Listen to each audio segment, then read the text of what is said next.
Tensions surrounding the Israel and Palestine conflict continue to escalate.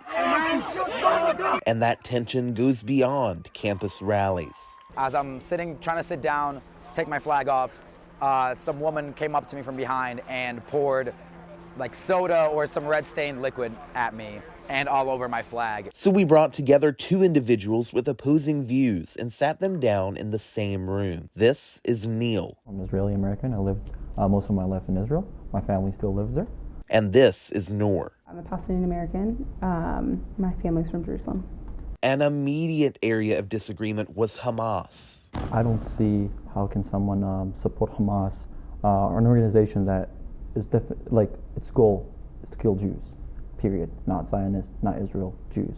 For you, as someone from Palestine, what is your take on Hamas? Is it a group that should be condemned, or is it one that should be defended for their actions? I do not live in Gaza in particular. I will never have to live with the consequences of the actions or words of Hamas.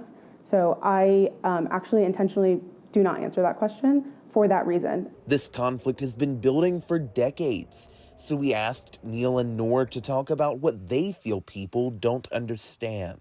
What happened is that Zionists physically invaded Palestinian land and claimed it as their own, physically kicked Palestinians out of their house, forced them into neighboring countries, never allowed them to return. And so I think what is misunderstood is this is not a land battle, right? This is a matter of occupation and colonialism. I'm Jewish. I'm from the land of Judea. I don't see how native people can be a colonial force in their own land, indigenous people to the land. It does not mean the Palestinians do not have the right to self-determination in Israel or Palestine. Following the Arab-Israeli War in 1948, many people were banned from their homes. My grandfather, may God rest his soul, was kicked out of his home in 1948. He fled to Lebanon. He was in his 20s. His parents still had the keys to his house in Jaffa. He died at 96, never having returned. I know that many of the Palestinians that left took their key because they thought Israel would not exist, because the Arab armies will destroy it, completely destroy it, so they'll go back. I'm not talking about your grandfather. A lot of Palestinians left because they thought, we leave, we'll come back in a few weeks. Yes, everybody thought that they would leave and return. That's why they took their house keys. Neil believes the way to move forward is to remove Hamas from power.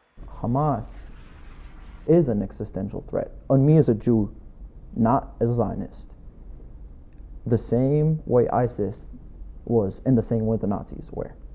A ceasefire absolutely needs to be declared. I don't know if you'll agree. The violence needs to take an immediate stop. We have seen an unfathomable loss of life.